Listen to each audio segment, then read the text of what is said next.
Bien, bonjour à toutes et tous. J'interviens pour le compte du CIPREA, qui est le syndicat des professionnels du recyclage en agriculture. En quelques mots, c'est un syndicat qui regroupe 9 adhérents. Donc, petit syndicat en volume, mais en volume de boue, en tonnage d'effluents, c'est quand même relativement important. Ça représente près de 2,5 millions de tonnes de boue, soit 25% potentiel national, et puis environ 800 000 tonnes de compost. Donc les 9 adhérents, vous voyez les logos sur le slide. Avant de parler de pandémie de Covid-19, je voulais rappeler simplement rapidement les enjeux 2020, où le CIPREA œuvre actuellement pour accompagner l'ordonnance, la loi anti-gaspillage et économie circulaire, sur la révision des critères d'innocuité, qui est un élément important puisque à terme ces critères seront revus.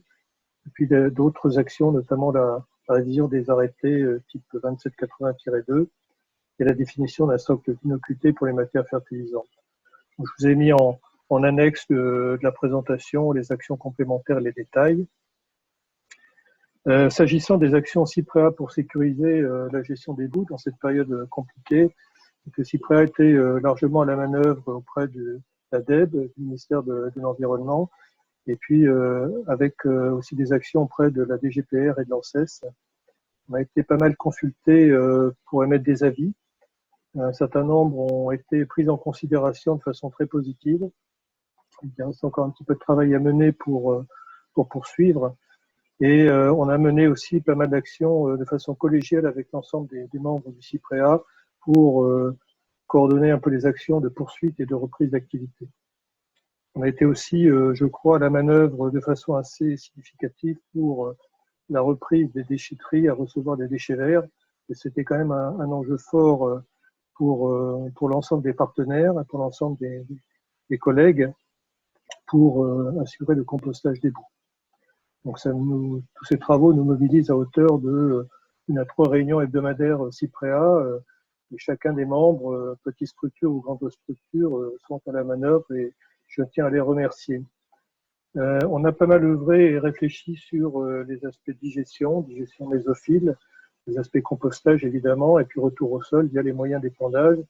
On a commis une doctrine que nous avons adressée à l'ANSES et qui, je crois, a permis de faire réfléchir la position du suivi pathogène des composts de boue et revenir à des critères qui sont plus en ligne avec ce qui se fait actuellement, à savoir la norme 44095 et 295. Donc les travaux du CIPREA ont été, je crois, aussi bien reconnus par les pouvoirs publics et auprès de nos collègues FP2E ou FNCCR. On a travaillé de façon collégiale. Sans revenir sur les propos de M. Jabouille, qui a très bien présenté l'aspect réglementaire, je voulais simplement rappeler que la construction réglementaire s'est faite avec une célérité plutôt exceptionnelle, ou en tout cas assez remarquable, en associant les pouvoirs publics et puis les professionnels. Alors évidemment, il peut y avoir des imperfections ici ou là, mais je pense que tous ensemble, on va essayer de les corriger.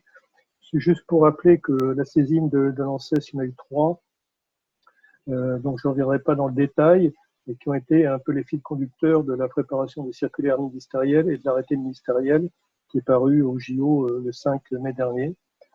En complément de ces textes, il y a tout ce qu'on appelle la foire aux questions, donc qui est en cours d'élaboration, qui va venir en précision de tous ces textes, puisque malgré le travail acharné des uns et des autres, il reste quand même quelques points en suspens, notamment sur le suivi des composts de boue, même si les choses sont assez bien crantées maintenant, et puis sur le suivi des boues cholées.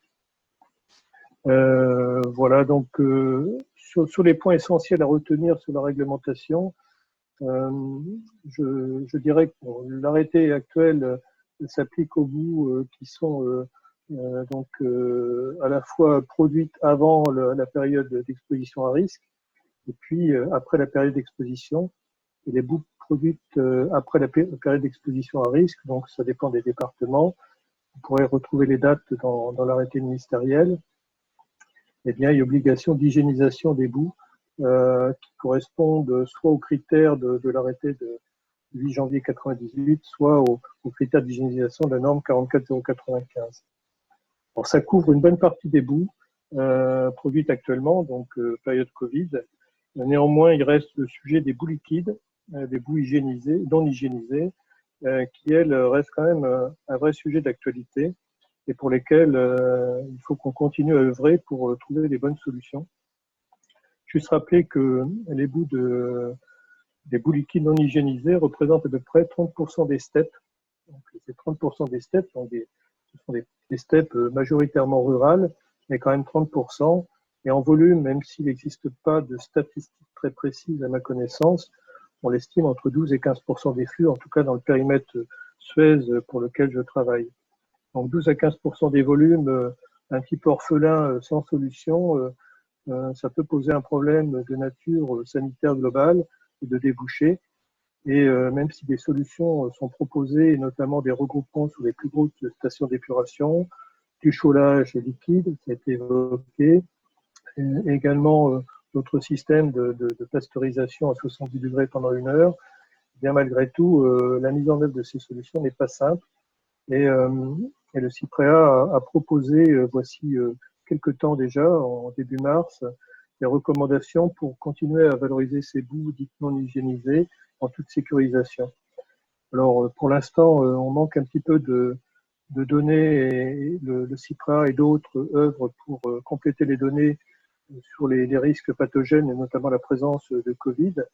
Mais néanmoins, les solutions qui ont été proposées devraient permettre de garantir l'innocuité globale de la filière, en rappelant très rapidement que depuis 20 ans, depuis la réalisation de l'apparition de cette réglementation, à ma connaissance, il n'y a eu aucun incident de nature très significative ou significatif qui était engagé suite à des épandages de boue, confère donc les travaux de la cellule de veille sanitaire qui avait été mise en place voici quelques années.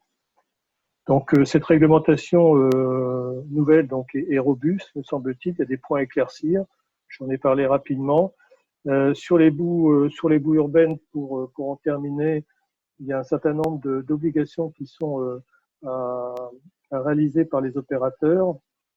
Ça a été traité de façon concertée, même s'il y a des points sur lesquels on doit préciser les choses. Il y a notamment l'enregistrement des températures, l'enregistrement du pH, qui peut être par moments assez compliqué pour certains opérateurs et sur certaines stations. Et puis l'enregistrement des températures pour le compostage, durée de compostage, ça c'est assez classique et ce n'est pas une nouveauté par rapport aux pratiques actuelles. Et puis un des points qui est important, c'est un doublement pour l'ensemble des traitements concernant les coliformes thermotolérants. Alors on parle d'Escherichia coli. Dans la foire aux questions que j'ai mentionné précédemment, il n'y a pas tous ces éléments, donc ça mérite encore des précisions, puisque l'Escherichia coli est un élément qui est bien suivi dans les normes 44095 et 295, et on pourrait considérer logique que ce soit un élément qui soit suivi également pour les boues chaulées, par exemple.